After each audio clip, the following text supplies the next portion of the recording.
아, 예, 지금 어디 가시는 길이세요? 예, 제가 요즘 민주당 을지로위원회에서 활동하고 있는데요. 저희가 열심히 활동하는 게 언론에 잘 보도가 안 돼서 좀 아쉽게 생각하고 있었는데 마침 그 현장 취재 다큐멘터리 제작을 한다고 해서요. 제가 거기 나레이션 돕기로 했습니다. 지금 스튜디오에 녹음하러 가는 길입니다. 아, 그러시군요. 이렇게 의원님의 목소리를 통해서 을지로위원회 성과가 많은 분들에게 전달됐으면 좋겠습니다. 예, 고맙습니다. 아, 그러면 의원님, 저희가 의원님 녹음하시는 거를 직접 가서 좀 지켜볼 수 있을까요? 네, 그러시죠 뭐 그러면. 같이 가세요. 예.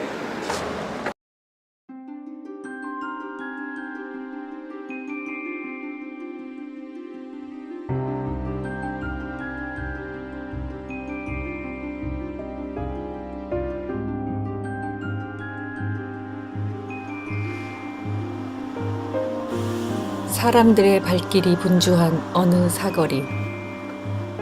무언가를 얘기하는 플래카드. 모두들 무심히 지나가는 듯하지만 한 번씩 눈길을 고정하기도 할 것이다. 그것은 그럴 만큼의 충분한 의미를 담고 있기 때문이다.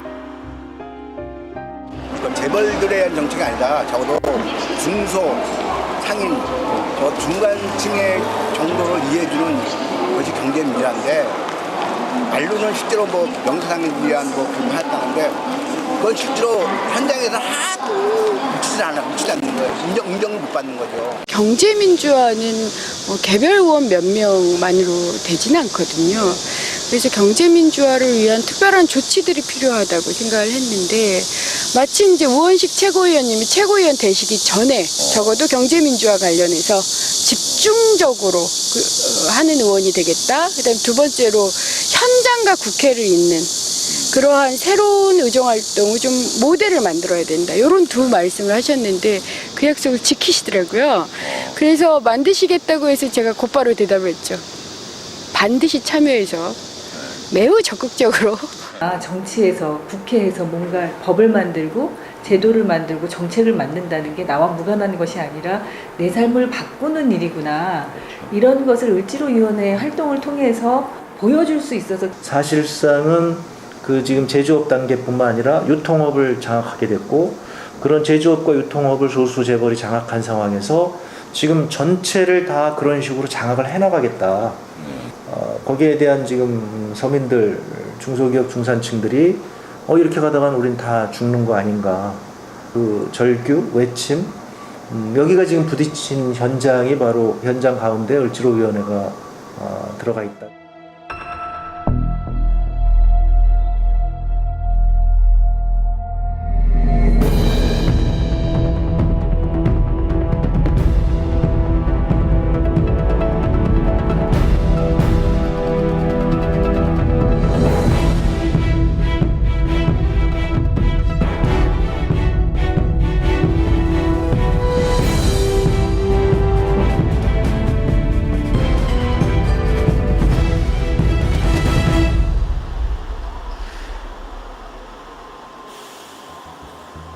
그들이 쳐들어오고 있다.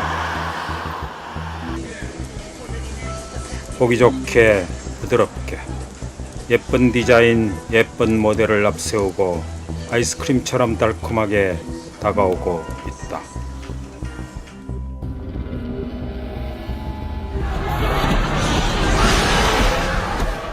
알고 보면 괴물이라는 걸 잠깐 깨닫기도 하지만 세련된 모양새 때문인지 골목 안까지 들어와도 우리의 삶은 무방비이다.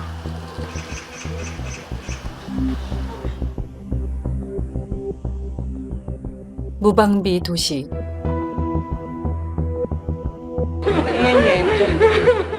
(1945년) 이탈리아에서 만들어져 유럽과 세계 지성을 깜짝 놀라게 했던 영화. 2013년 오늘날 무방비 도시는 그 유명했던 영화 제목만이 아니다. 재벌과 대기업에 의해 우리의 삶은 무방비로 떠내려가고 있다. 게임의 공정한 룰은 훼손된 지 오래다.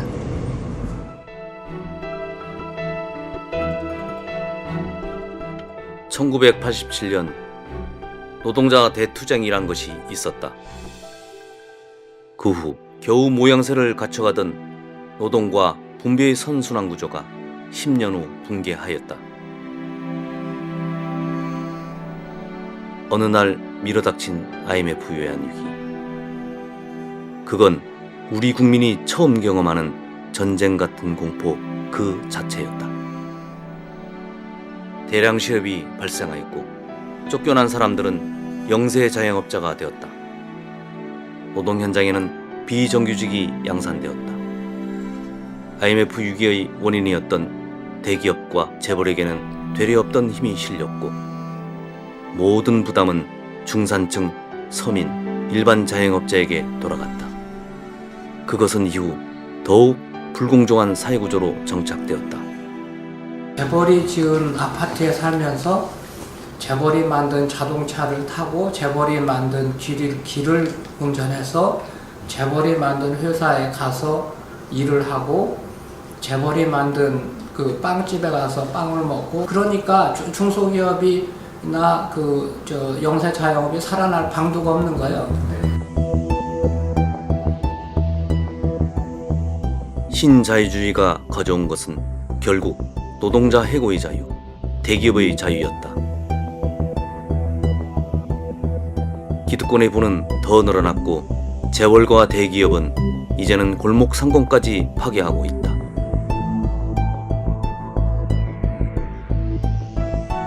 부드럽고 은밀하지만 그들은 어느새 괴물이 되어버린 것이다.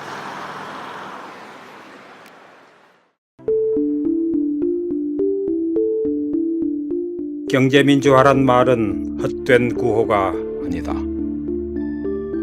그 옛날 군사독재를 물리기 위해 민주투쟁을 했듯이 이제는 경제민주투쟁을 해야 한다. 그래야 우리의 삶을 지킬 수 있다. 그 싸움의 최전선에 지금 민주당 의원들이 서 있다. 의원실 찾아다녔어요. 이건 내막 나세요. 아니 저희가 얘기를 들을 테니까. 괜히 기사를 이거 법을 만들어 말이야. 이 다큐는 그들의 지난 활동을 돌아본다. 죄송한데 이는 편향된 시선이 아니다. 얘기를 들어보니까 여러 개 골목 상권까지 침범하는 재벌과 대기업의 현실. 한참 어긋나 있는 경제의 균형점을 되돌리기 위한 민주당 을지로위원회의 활동을 주목하지 않을 수가 없기 때문이다. 정말 국정조사가 꼭 이렇게 힘내서 함께 가봐요. 네? 을지로위원회가 뭐냐면 이제 을들을 지키는 길 위원회인데요. 을을 보호하는 입법을 하는 것도 있고, 을을 지키는 길이라는 의미도 있고, 을을 지키기 위해서 노력한다는 의미도 있습니다. 세 가지 중의적인 의미가 있는데 을자가 지난 5월 3일 이른바 남양유업 사태가 터졌다. 그것은 골물대로 골문 을에 대한 법의 횡포가 수면에 떠오른 것이다. 5월 10일 민주당에서 을 지키기 경제민주화 추진위원회가 구성되었다. 을지로위원회가 닻을 올린 것이다.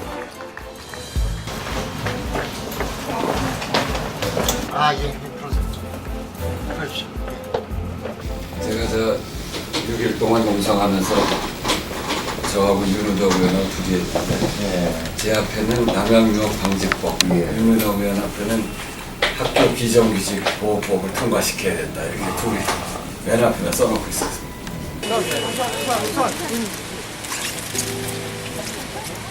현장과 의회를 잇고 말만이 아닌 행동으로 시민과 함께하겠다는 을지로위원회의 정신. 처음 듣는 말은 아니지만 이번은 경우가 달랐다. 그 결과가 나와야 뭐가 불공정 거래행위인지 거기에 대해서 저희들도 보고 판단할 수 있을 거라 생각하는데 지금 당장 구체적인 사례를 적시하지 않고 막연히 그걸 불공정이라고 하는 것은 저희들은 동의를 할 수 없다는 것을 일단 말씀드립니다. 저희들은 강매를 한 적도 없고 밀어내기 한 적도 없습니다. 그러면 우리 앉아 있을 필요가 없네요. 그렇습니다. 사실은. 밀어내기를 했는 구체적인 증거를 제시하라 그럽니다. 그럼 그렇게 할까요? 우리가 얘기해봐야 뭐 아니라고 그러니까 우리가 피해 당사자가 아니니까 밑에 피해를 주장하는 사람들 불러서 얘기 좀 시킬까요? 그렇게 하는 게 좋겠습니다. 아니 저는 상당히 뭐 준비한 게 있다고 그래서 듣는 거는 저희가 조금 상당히 이 문제를 개선할 의지가 있으시구나 이렇게 생각했는데 지금 뭐 전혀 불공정 행위가 없다고 하니까 그러면 얘기할 필요가 없어요. 의원님 이거는 쉬운 문제가 아닙니다. 왜냐하면은 그러면 그거를 인정을 하게 되면은 인정을 하게 되면 안 되면의 문제가 아니라 그런 사실이 있었는가 없었는가의 문제인데 아예 사실이 없다니까 뭐 얘기할 게 없는 거죠.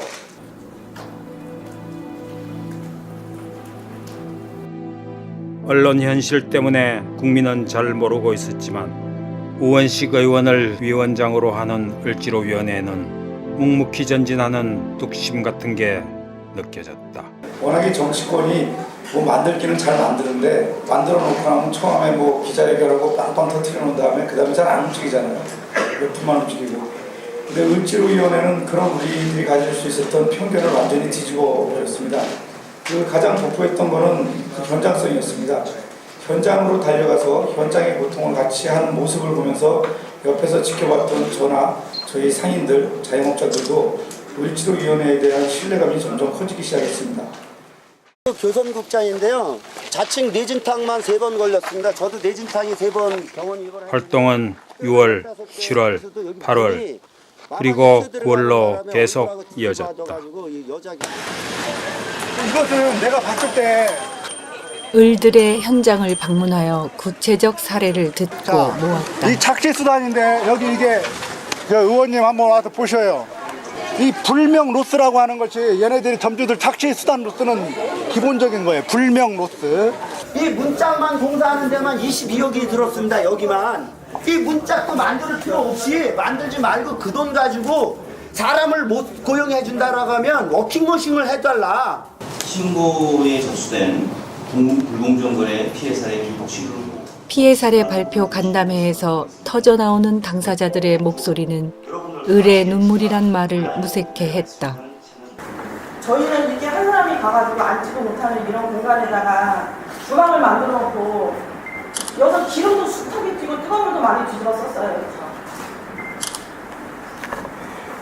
이런 열악한 데서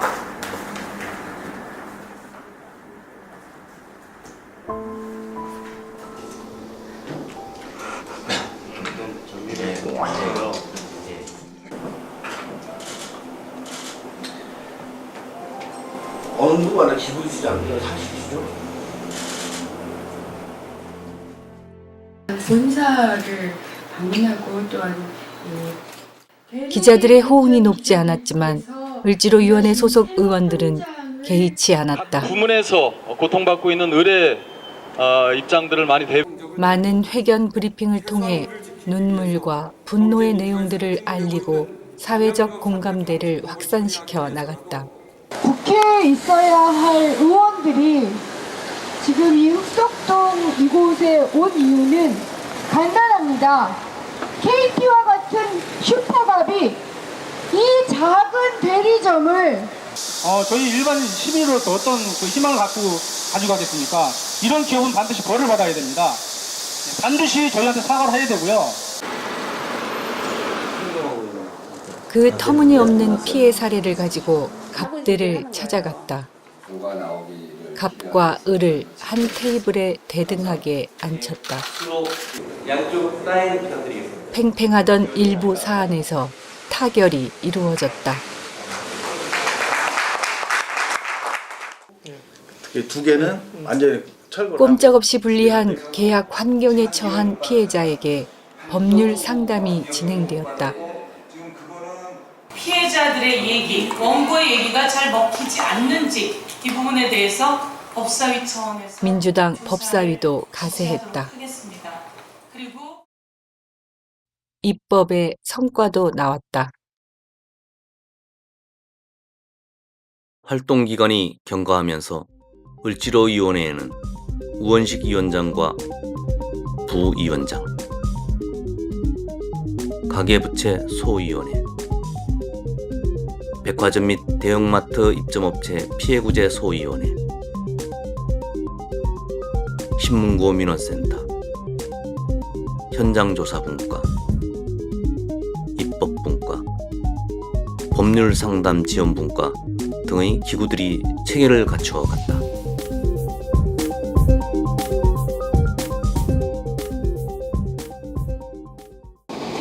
민주당 을지로위원회는 지난 8월 2일 기자회견을 통해서 가계부채 소위 구성을 알렸고 오늘 가계부채 상담 개시를 알리게 됐습니다.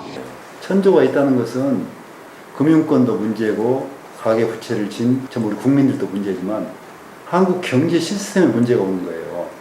파산할 수 있는 정말 극빈자들은 파산하게 하고 국가가 복지로 기초생활보호 대상자로 구제해야 된다. 갚을 수 있는 능력이 있는데도 현재 경기 불황 때문에 못 갚는 사람들은 이자율을 훨씬 낮추고 또 원금 회수율을 장기화시키고 그래서 연착륙할 수 있게 제도를. 갑과 을의 관계 속에 경제검찰이라는 공정거래위원회가 있다. 5월 22일 민주당 지도부 및 을지로위원회는 공정거래위원회를 방문했다. 공정거래위원회가 불공정거래를 묵인 방조한다는 원성이 잦아있기 때문이다. 을지로위원회가 지난 9월 14일 공정거래위원회를 방문해서 불공정 약관에 대한 실태조사 및 시정조치를 취하라고 강력히 촉구했습니다. 또한 TF를 각 업종이나 특성별로 TF를 구성해서 불공정 행위에 대한 종합 대책을 마련해달라라는 요청을 했는데 공정위는 철저한 피해 실태조사를 통해서 정확한 피해 규모를 파악하고 세븐일레븐과 CU가 불공정한 약관을 근거로 부당하게 취득한 부당 이득을 피해 가맹점주들에게 반환하도록 조치하는 등 피해 구제 대책을 마련하기 바랍니다. 지난번에 저희가 공정거래위원장 만나서도 도대체 공정거래위원회가 뭐하냐 이런 걸 질타한 이유도 결국은 정부가 책임있게 이 문제를 풀어나가야 되지 않을까 싶습니다. 돈 벌려는 사람이 뭐 어떻게든지 돈 벌려고 하는 걸 어떻게 막겠습니까? 결국은 정부가 나서서 공정한. 또한 그날 을들의 피해 사례를 접수하는 신문고 민원센터가 설치되었다. 더 이상 물러설 수 없는 궁지에 몰린 분들이 이제 마지막에 이 하나의 끈이라도 잡고 이거라도 해결하지 않으면 정말 힘들겠다 이런 아주. 그런데 을지로위원회를 하다 보니까 그 각각의 을들이 나 혼자만인 줄 알았던 사람들이 이게 나 혼자가 아니구나. 그래서 저는 남양유업의 사례가 매우 중요하다고 생각했거든요. 첫 사례였고 그게 그렇게 해결되는 것을 보고 다른 분들도 또 용기와 희망을 갖게 되고 그래서 각 사업장 단위에서의 6월 27일 우원식 윤우덕 의원이 새누리당에게 경제민주화 입법 동참을 촉구하면서 단신 농성에 들어갔다. 우리가 이렇게 하니까 여당 내에서도 경제민주화 이야기를 많이 해놓은 거니까 그 여당 지도부가 경제민주화가 많이 된 것처럼 얘기를 해요.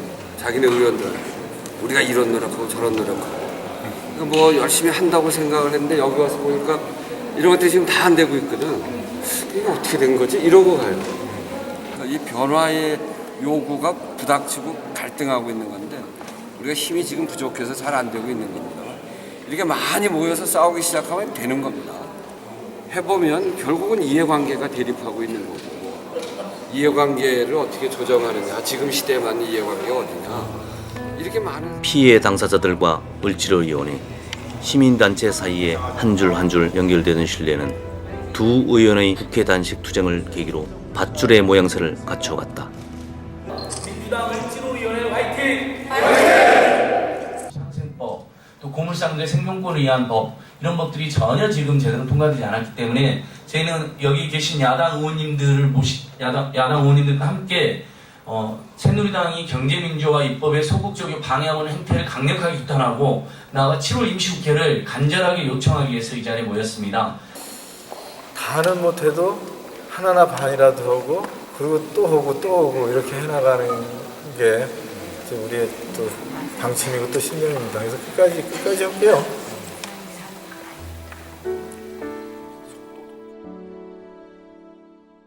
이른바 노예계약의 대표적 사례라는 민스톱 본사와 가맹점주들 간의 계약 분쟁이 여러 파행 끝에 을지로위원회에 접수되었다.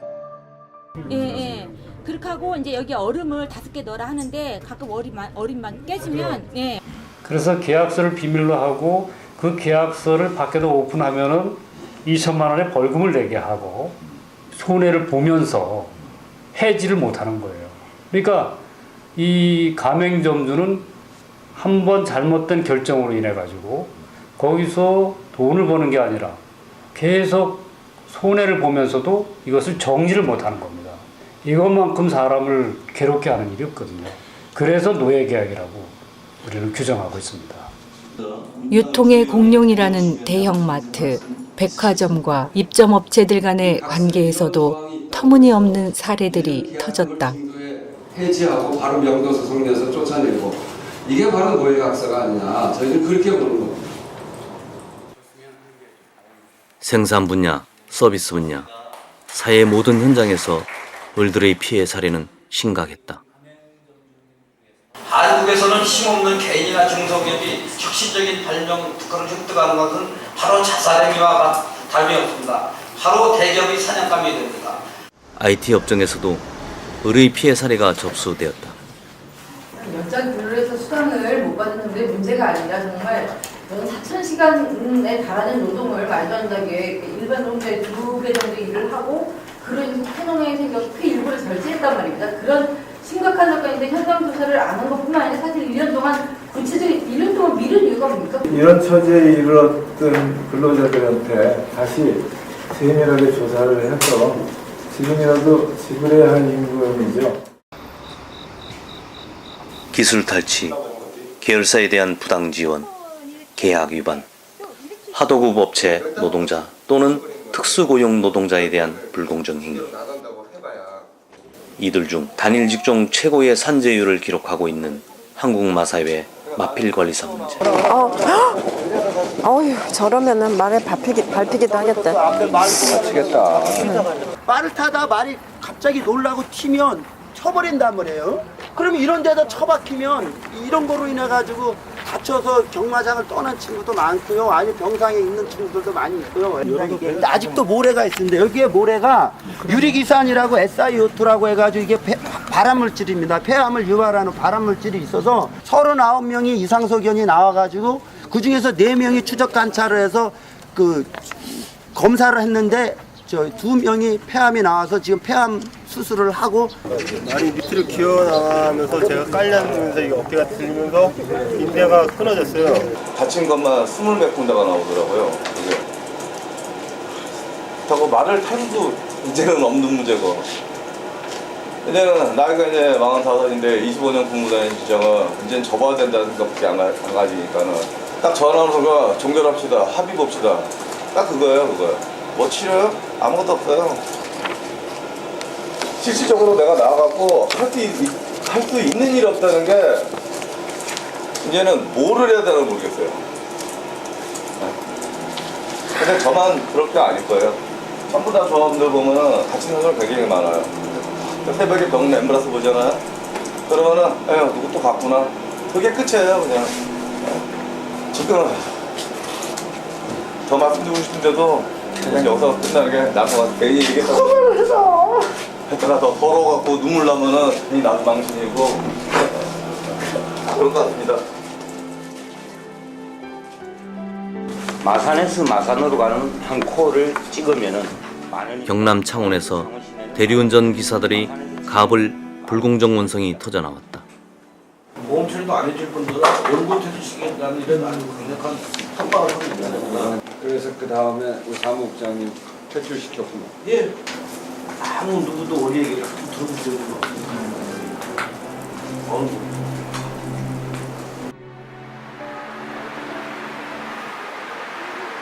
새벽 2시가 넘은 시간에 현장을 찾아야 했다. 그때가 가장 바쁜 시간이라는 대리운전 기사의 피해 사례를 듣기 위한 것이었다. 아무도 계약 안 써요. 없어. 그 공문을 다 보여드릴까요?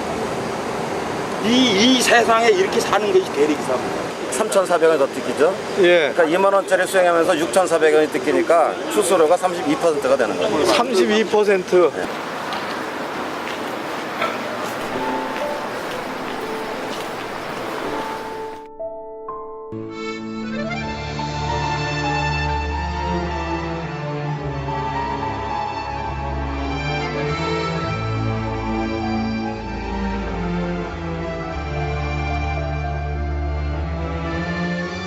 유명 드라마 연출자의 허망한 죽음. 문화예술계에서도 을들의 피해 사례는 심각했다.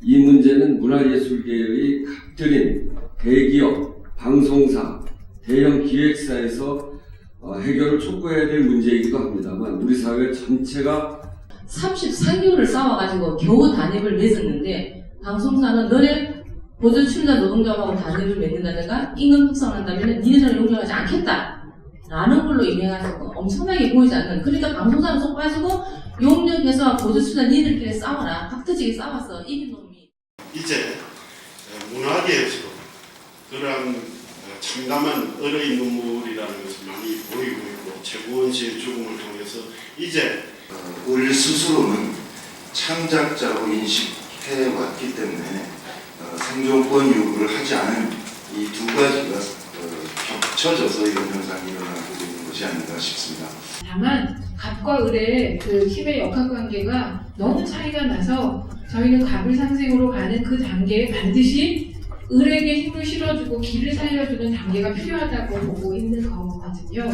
상충된 이해관계에서 중심을 어디에 잡을 것이냐는 것은 사실상 굉장히 어려운 문제죠. 근데 지금 우리 민주당의 을지로위원회가 그 문제에서 그렇게 문제가 되지 않고 자유로울 수 있었던 이유는요. 지금 한쪽으로 너무나 편중이 되어 있기 때문에 너무나 불공정하게 되어 있기 때문에 그냥 오른쪽으로 옮겨 놓으면 이게 저절로 중심을 잡게 되는 겁니다. 그러니까 저희가 이제 가서 이해가 상충되고 있지만 이것이 누가 옳은가 이 문제가 아니라 그동안에 너무나 노예계약처럼 돼 있었기 때문에 우리가 상식적으로 생각할 때 도저히 말이 안 되는 그런 기업들만 끊어준다는 것이 저희가 지금 최소한으로 하고 있는 것이죠. 그러니까 현재는 아직도 늦지 않았습니다.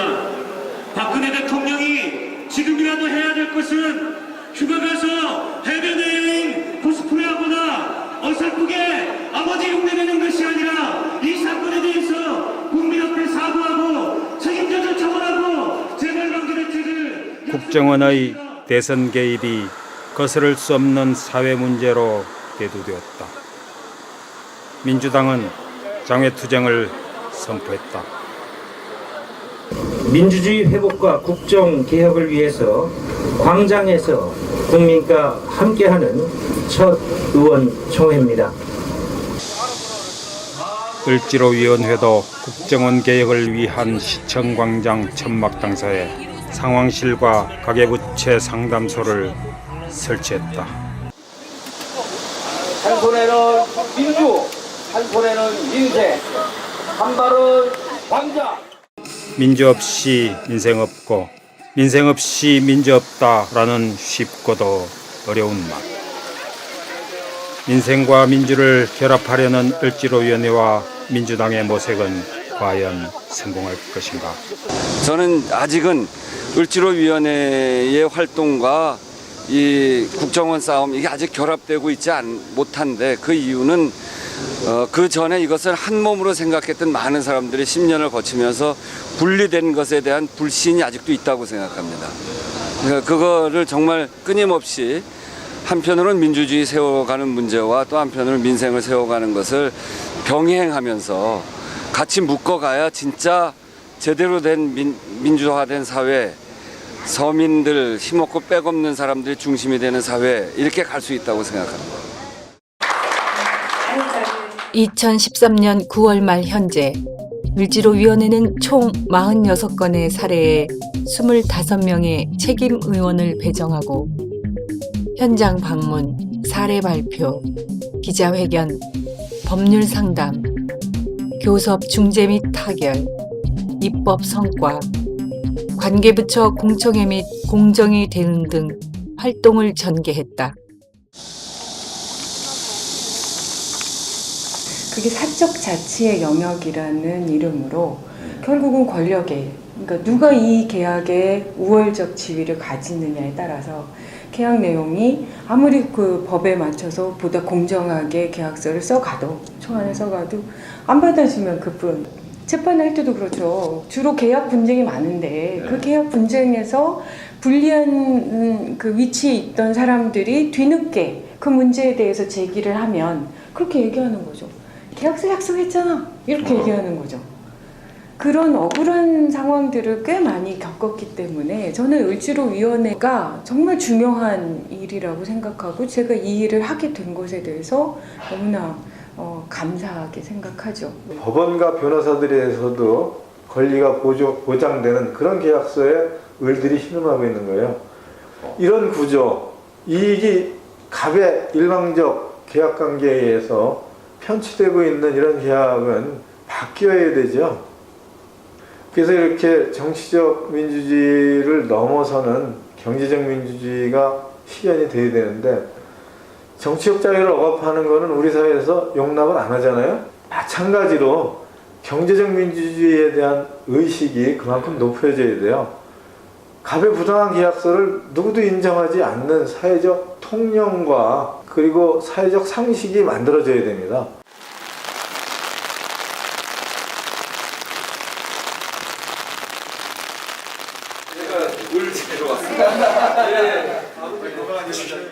국민 여러분 안녕하십니까? 우리의 민생을 책임지면서 을의 눈물을 닦아주는 을지로위원장 우원식입니다, 여러분. 현장과 국회를 잇겠다는 을지로위원회의 활동은 그렇게 여름의 무더위를 넘고 있었다. 오신 분들 소개하겠습니다. 8월 20일 을지로위원회 100일 평가 토론회가 열렸다. 그것은 단지 시작이었다. 위원회의 기본 틀을 마련하고 정착시키는 과정이자 을의 눈물을 공유하면서 서로의 신뢰를 다지는 초기 단계였다.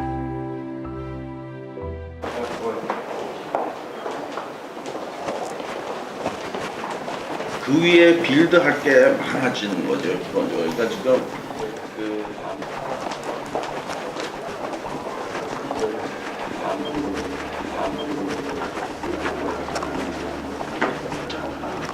보완 뭐 이런 거를 하기 위해서 지금 파주 같은 데는 저희가 포인트로 다들 아니 KT가 무슨 깡패 기업입니까? 뭐예요?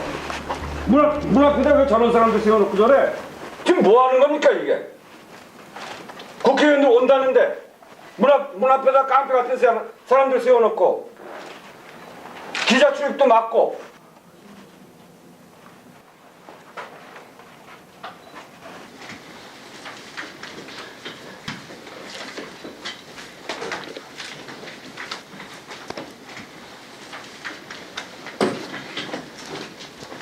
저도 죄송한데 몹시 유감스럽습니다.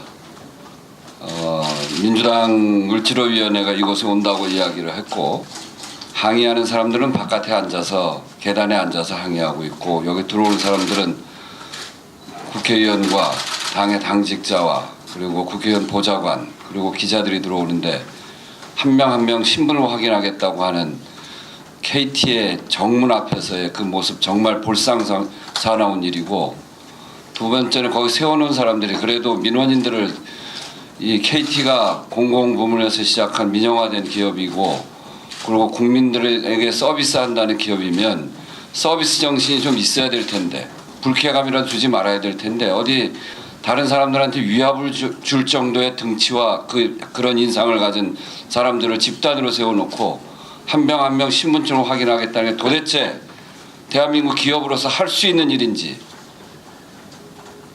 KT가 이런 식으로 국민들을 대하고 문제 제기하는 사람들에게 이런 식의 태도를 취하는 것은 정말 놀라운 일이고 국회의원으로서 국민을 대표하는 한 사람으로서 참으로 경악스러운 일입니다. 여러 가지 저희들에게 주어진 민원이 있고 KT가 그것에 대해서 정말 과도하고 불공정하고 위압적으로 한다라고 하는 문제 제기가 있어서 그런 것들을 잘 확인도 하고 문제를 찾아보려고 하는데 국회의원들이 찾아오는 행사마저도 이렇게 하는 걸 보니까 정말 유감스럽고 KT가 정말 새롭게 태어나지 않으면 국민들에게 질 좋은 서비스를 주기는 매우 어려운 회사구나 하는 첫인상을 받았습니다. 그런 점에서 굉장히 유감스럽다는 말씀을 첫인상으로 전합니다. 저희 을지로위원회는 남양유업 사태로부터 벌어진 우리 사회의 정말 불공정 거래 때문에 신음하고 있는 을들을 대변하고 또 을들을 대변함으로 해서 불공정 거래를 공정 거래로 바꿔서 새로운 경제 질서를 만들고 그걸 통해서 우리 사회의 갑들도 정상적으로 그리고 보다 국민들에게 신뢰받는 기업으로 다시 태어나서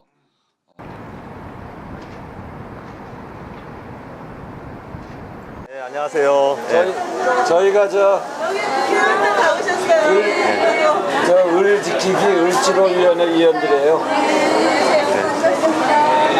들은 홈플러스 직원들이고 다른 옷 입은 분들이 대부분 협력사원분들이고 올해 3월에 저희 홈플러스 노동조합이 이제 결성되어서 이제 막 활동 시작한 지 이제 5개월 정도 접어들고 있는데 오늘 이제 의원님들 직접 이제 현장도 보시고 현장에서 10년씩 또 수년씩 이제 일해온 분들 목소리를 직접 들으실 수 있는 기회라서 참 고맙게 생각합니다. 자주 뵙고 이렇게 나갔으면 좋겠습니다. 위험을 감수하고 와주셔서 감사합니다. 6.5, 5.5, 4.5 이렇게 돼 있고 그것 때문에 사실은 누려야 될 최소한 권리를 못 누리는 거죠. 여기는 이제 제일 인상적인 거는 0.5, 0.2 이렇게 계약을 하면서 아주 진짜 꼼꼼하게 뜯어가는 그런 게 제일 좀 심각한 것 같네요.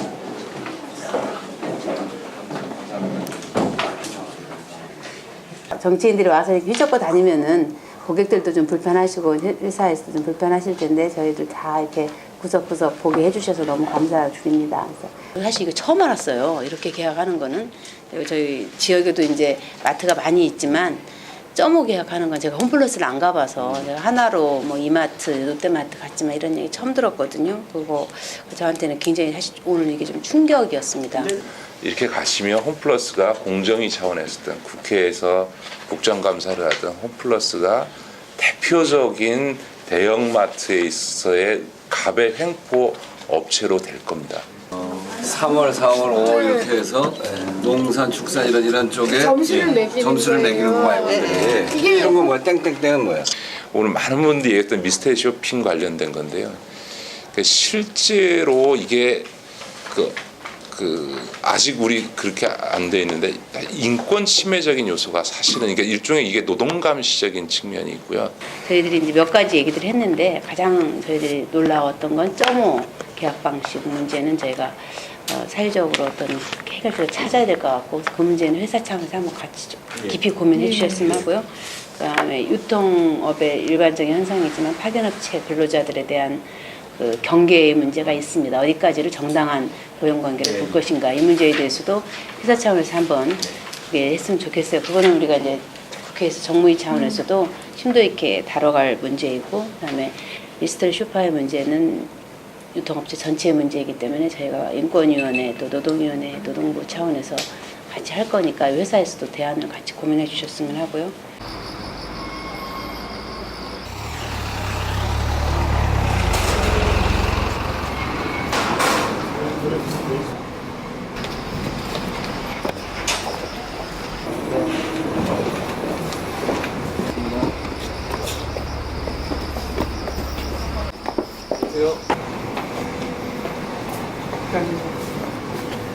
네, 저 이른 새벽에 이렇게 여러분들 뵙게 돼서 반갑습니다.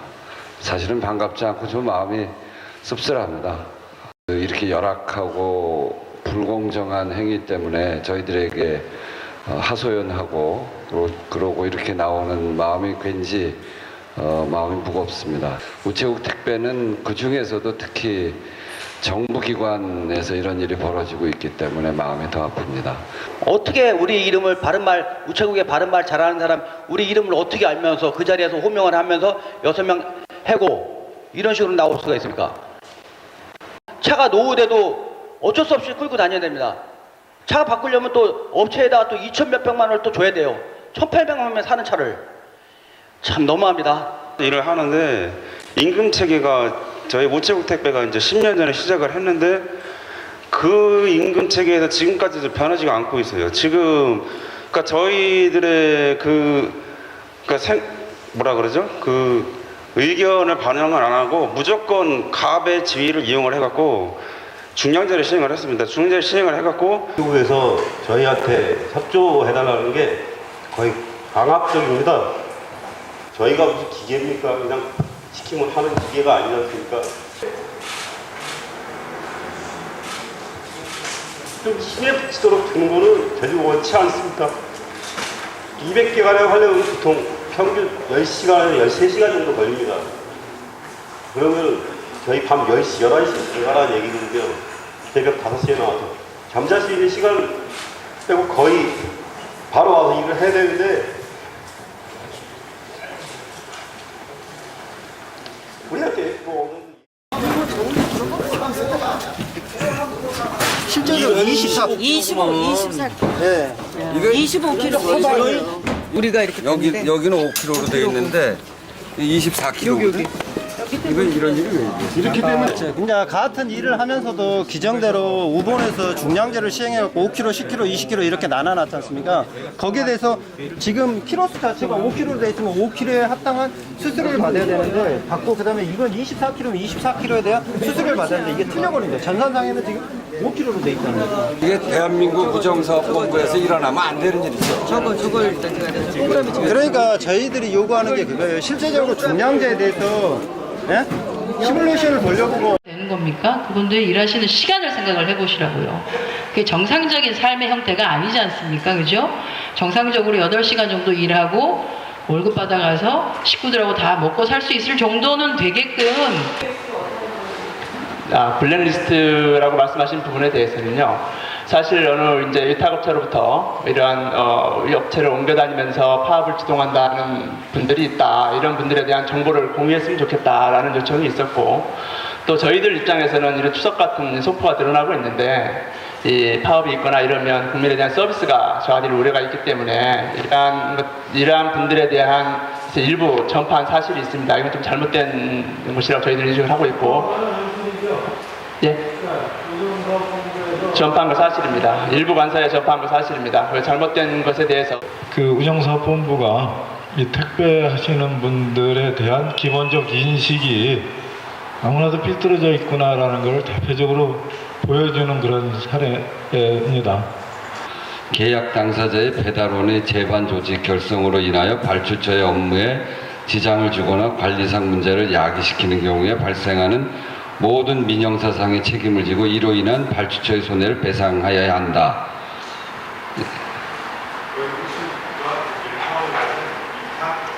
위탁업체와 중간 위탁업체하고의 계약서 내용입니다. 그렇지. 그것은 순전히 우리 국민의 보편적 서비스를 위해서. 그러니까 이건 보편 서비스를 위해서인데 보편 서비스를 위해서라면 이분들이 그런 단체 행동을 하지 않도록 처우를 잘해주면 될 일이지, 국민의 기본권을 당신들이 무슨 자격으로 제한을 해요? 그러면 이 양천만이 아니라 모든 우체국 계약이 다 이거에 표준에서 돼 있는 거죠. 그러니까 우정사업본부가 결정한 거죠. 그러면 나중에 국가한테 따라. 몇 년도예요? 저희 2002년에 시작했습니다. 아, 처음에 표준 계약서가 2002년도부터 지금까지 동일한가요? 제가 볼 때는 표준 계약서 자체가 아까 의원님들 많이 말씀하셨는데 이제 불법적이고 또 유언적인 요소까지 있다는 점은 인정하시죠? 인정하셔야죠. 노동부에 고발하겠습니다. 우정사업본부 고발해야 됩니다. 고발 당해야 됩니다. 이 노예계약서고요. 있을 수 없는 계약서를 사실은 만들었고 60년대, 70년대 노사 관행에 근거한 아주 정근대적인 계약서라는 거는 인정하시죠. 그래서 그거는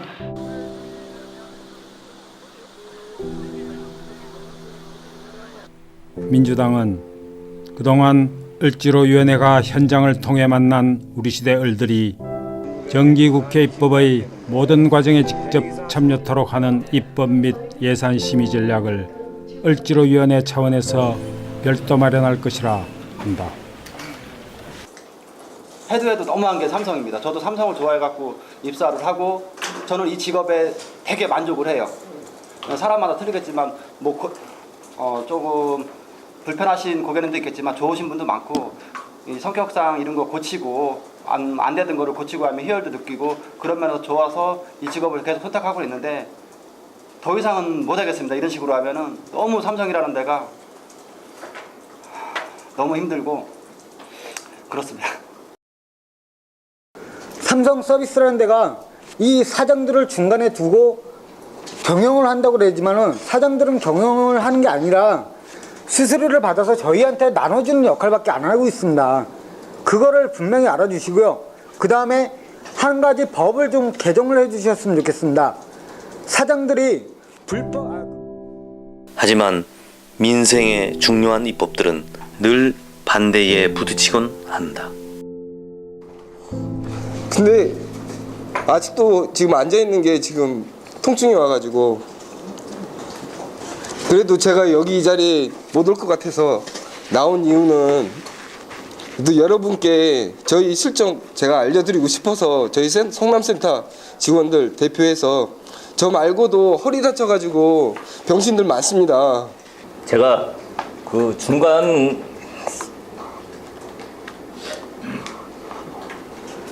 셀장이라는 직책을 하고 있는데 직원들한테 너무 미안해가지고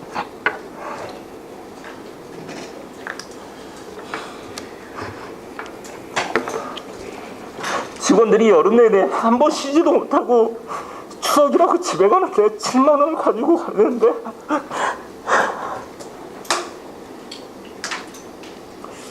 고용이 늘지 않는 성장. 그 친구 죽었을 때도 제가 맨 앞에 가서 손도 잡았습니다. 왜 죽었냐고. 거기서도 울기도 했지만 다른 지점장이나 지사장은 와서 이런 죽었다고 미안한 그런 감정은 없고 이게 퍼질까봐 우울증이 아닌 우울증으로 몰아간 거죠. 우울증은 8개월 전인가 1년 전에 그 전에 약은 먹었다고는 합니다. 저도 절친이지만 그런 것까지 약간은 좀 혁신을 통한 성장이 아닌 을의 일방적 희생을 통한 성장. 87년의 울분과 지금의 눈물.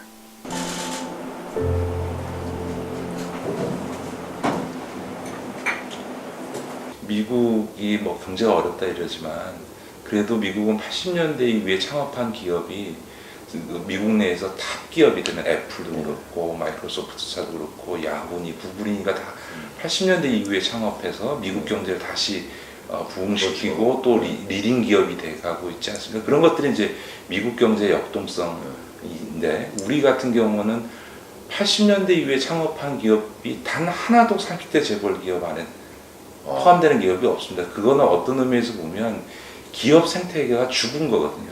한국 경제 역동성이 없어지는 겁니다. 직원들 인건비가 다였어요. 그럼 나머지 가게 유지비라든지 관리, 세금 일절 못 내는 거예요. 그럼 그게 계속 압박이 들어오기 때문에 저희로서는 단돈 1원, 100, 10만 원, 100만 원이 너무 큰 돈이 되는 거예요. 그렇기 때문에 이거를 계속 이렇게 끌려갈 수밖에 없는, 그러면서 파산이 되는. 현재 전국의 LG U+를 하고 있는 대리점들이 다 모르고 그 사람들이 이제 꼬임에 빠져가지고 대기업이라는 그 명분만 가지고 설마 대기업이 이렇게 일반 소민들이나 대리점들을 죽이겠나는 막연한 생각에서 대리점을 일단 오픈을 해요. 하면 조금 전에 말씀드린 대로 3개월 동안은 차감 명목을 분명히 가지고 있으면서도 3개월 동안 말 안 하고 있다가 이것이 완전히 세팅이 딱 되고 나면 이제 그때부터 차감하고 죽이기로 들어가는데요. 그동안에 3개월 동안 첫 달에 열심히 영업을 합니다. 그러면 한 달에 500개씩도 유치를 하게 되고 매집을 해와서 그러면 가입자가 1000개, 2000개 늘어나면 한 달 수익이 한 3, 400 정도 될 수도 있어요. 한 달 수입이 월 나오는 게. 그러나 이미 차감 명목에서 마이너스가 거꾸로 그 2배 이상 올라가는 거죠. 그럼 이럴 때는 발을 이제 빼지도 못하고 향후를 기대하면서 해보긴 하지만 결국은 1년 지나고 2년 지난 거라면 주인만 싹 바뀌어버리지 결국은 자기는 폐가망신 다 하고 아버지 재산, 엄마 재산, 부모 재산 전부 다 털어놓고 난 다음에 그냥 종료하고 마는 겁니다. 그러니까 인터넷 같은 경우는 휴대폰하고 다르게 지역 유지들 자산이 뭐 한 20, 30억 있으신 분들을 꼬셔가지고, 저 같은 경우 노래방 하고 있었어요. 노래방 하던 사람 꼬셔가지고 대리점 개설시켜가지고 돈 뽑아먹고, 빚지면 계약 해지하고 강탈해가고, 그런 식으로 계속 바꿔갑니다. 저는 1년 3개월 했고요. 제 다음 사람 7개월 했어요. 그런 식으로 돈을 20, 30억씩 쫙 뽑은 다음에 해지하고 바꿔버리고, 그런 식으로 지금 그렇게 되고 있습니다. 그래서 지금 인터넷 같은 경우는 거의 뭐 금액이 크기 때문에 자살하신 분, 진짜 해외 도망가신 분 거의 뭐 그렇습니다. 파산하시고 도망다니시고. 저는 금액이 얼마 안 되거든요. 4억이요. 4억이 얼마 안 된다고 얘기하고 있어요, 제가. 다 금액이 무조건 20억이 넘어요. 곳간에 돈을 가득 채우고도 만족하지 못하는 그들은 괴물이 되어 있다.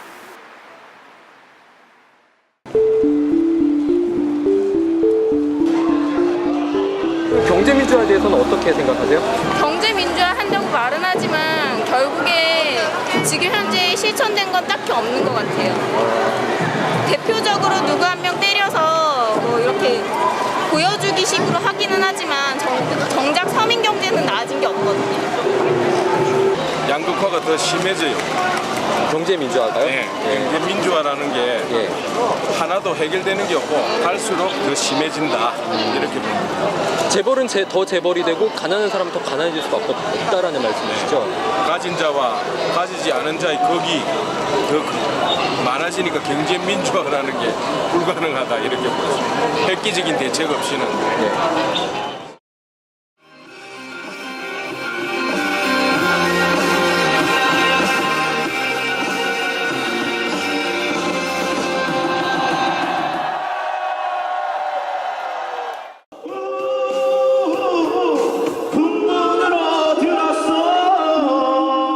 돌아보니 저들은 쉬운 말을 잘도 쓴다. 퍼주기란 단어 하나로, 종북이란 두 글자로 대중매체를 동원해 진실을 위장하는 저들의 기만. 이제는 창조경제란 모호한 말까지 꺼내어 흔들어대고 있다.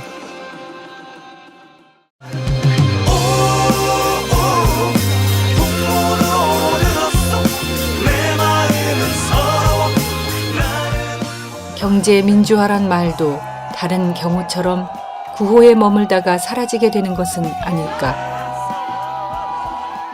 더 쉽게 다가갈 수 있는 말이 없을까.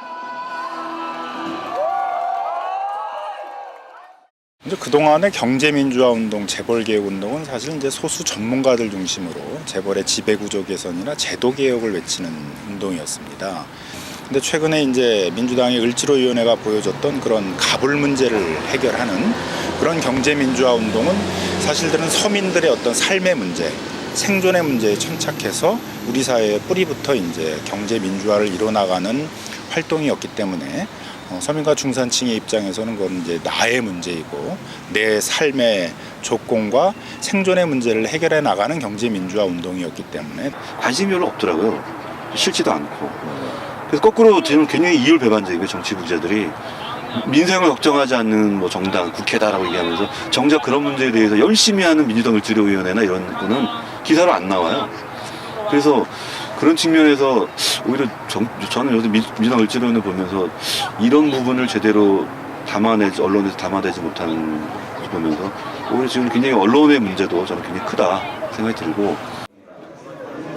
지금 이 장면은 그리스도 마냥 가난자의 을지로위원회는 이번 정기국회에서 이렇게 선정하였습니다. 중점적으로 추진할 11개의 법안과 21개의 입법과제를 선정하였습니다. 당과 국회의원이 또 국회가 이렇게 협업의 구조를 가지면서 성과를 내고 있다는 거고 좋은 사례를 만들어 가고 있다는 겁니다. 그래서 당직자와 보좌관이 또 협업을 하고 또 협동을 하고 요즘의 사안은 대부분 이해관계자가 많아가지고 우리 위원회는 국토위도 있고 정무위도 있고 기재위도 있고 교문위도 있고 여러 가지 이제 위원회가 다 같이 있기 때문에 서로가 협업하기도 하고 문제를 서로 도출해서 대안을 만드는데 아주 그 유리한 구조를 이번에 갖고 있다고 생각하고 저는 무엇보다 을지로위원회가 이런 협업하는 정당을 실천함으로 해서 새로운 정당 개혁의 어떤 모양을 갖춰가고 있는 거 아닌가 이렇게 생각합니다. 근데 지금까지의 정당 활동은 이제 주로 국회의원들을 중심으로 해가지고 상대 정당과 경쟁하거나 상대 경쟁과 정쟁하는 방식의 이제 활동이 주된 게 되다 보니까 그 정당 안에 있는 많은 관료들이라든가 많은 정당원들은 이제 소외되는 별로 할 게 없는 정당이 아니었나 생각이 들고, 근데 을지로위원회는 이제 국회의원들만 하는 것이 아니라 그 정당 안에 있는 많은 관료들도 이 활동에 참여하고 있고 많은 정당원들도 참여하고 있고 정당원뿐만 아니라 밖에 있는 이제 많은 그런 을지로위원회 활동을 지지하는 시민단체라든가 어떤 적극적인 시민들도 많이 참여하고 있는 활동이어서 이것이 만일 이제 정당 활동의 중요한 그 방식으로 정착을 한다면 우리나라 정당이 굉장히 어떤 크게 전환하는 그런 계기도 될 수 있지 않을까 기대를 해봅니다. 민주당 을지로위원회는 더 이상 민생이라는 말을 하지 않을 겁니다. 왜냐하면 말만의 민생이 아니라 행동으로서 실천하는 것에 우리 민주당 을지로는 이미 너무 푹 빠져 있어서 박근혜 대통령처럼 민생이 중요하다라고 말하면 저희들은 그냥 미소만 지을 뿐입니다. 그냥 민생을 말하시기 전에 민주당 을지로위원회가 이제 6개월이 됐는데 이걸 언제까지 어떤 방식으로 끌고 갈지 지켜보십시오. 저희들이 모범을 만들어 나갈 겁니다. 하나, 둘, 셋! 을지로위원회는 경제민주화의 구체적 신뢰가 되어야 한다. 새누리당, 보수언론, 재벌 대기업의 삼각동맹 기득권 집단이 언론 환경이 참으로 고약하여 골고루 전해지지 않고 있지만 오늘도 해결에 접근하는 인생의 현장이 있다. 그러니까 민주당 을지로위원회가 공정거래를 통해서 실질적인 의료 문제를 공정거래가 항상적으로 감시하고 보호할 수 있는 첫 번째 케이스를 만들어낸 겁니다. 이게 왜 이렇게 중요한지. 경제 민주화. 하나하나 해결되는 좋은 사례들이 각각 하나의 씨앗이 되어 퍼지고 있다. 롯데그룹과 민주당 을지로위원회 간에 이런 여러 가지 의제를 가지고 상생 협의를 시작을 하게 됐습니다. 사례가 된 사업장이나 기업이 더 잘 되는 모습이 된다면 저희가 이제 채무힐링센터 표준 조례안도 참 좋은 지방 더 많은 기업이 변화에 나서고 그것이 기업의 세문화로 자리 잡게 된다면 뜻이 있고 생각이 있는 건강한 시민들은 그것을 확고히 바라고 있다.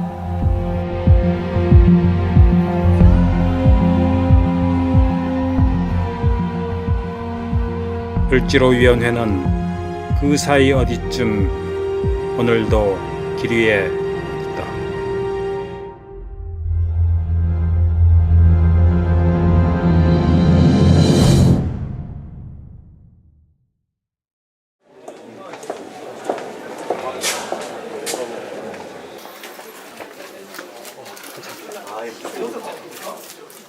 예, 안녕하세요, 의원님. 네, 안녕하세요. 예, 오늘 여기 오시게 됐는데요. 네네. 네, 어떤 법안들이 통과가 돼야 되나요? 교육 공무직법을 이번 정기국회에서 최우선적으로 처리하기 위해서 열심히 노력할 예정입니다. 남양유업 사태 때문에 민주당 을지로위원회가 만들어졌잖아요. 근데 남양유업 사태라는 것은 갈 때까지 가서 더 이상 참을 수 없어서 터져나온 게 남양유업 사태였습니다. 그제서야 정치가 반응을 보인 거죠. 그런데 한 번 반응을 보이고 나서는 정말 다시는 이런 사태가 일어나지 않을 때까지 정치를 좀 제대로 세워보겠노라라는 추진력이 이제는 생긴 것 같아요. 그래서 한편으로는 아쉽고 가슴 아프고 왜 이렇게 정치가 늦게 반응했나 많이 반성하지만 깊이 반성한 만큼 오래 갈 겁니다. 6월 국회에서도 우리가 봤습니다만 법 하나하나 만들기가 너무너무 힘듭니다. 이 을의 눈물을 닦아주는 법은 기득권하고 싸우는 법이잖아요. 갑의 횡포를 막는 법이기 때문에 기득권하고 싸워야 되는데 새누리당이 사실은 기득권을 대변하고 있죠. 그래서 법 하나하나 만들기가 매우 어렵기 때문에 지난번에도 제가 6일 동안 단식도 하고 그랬었는데 이번에는 6개월 활동의 결과를 묶어서 법을 만드는 거기 때문에 그때보다 훨씬 더 단결된 힘으로 법을 만들어 가야죠. 그래서 하여튼 저희들도 각오를 새로이 단단히 하고 있습니다.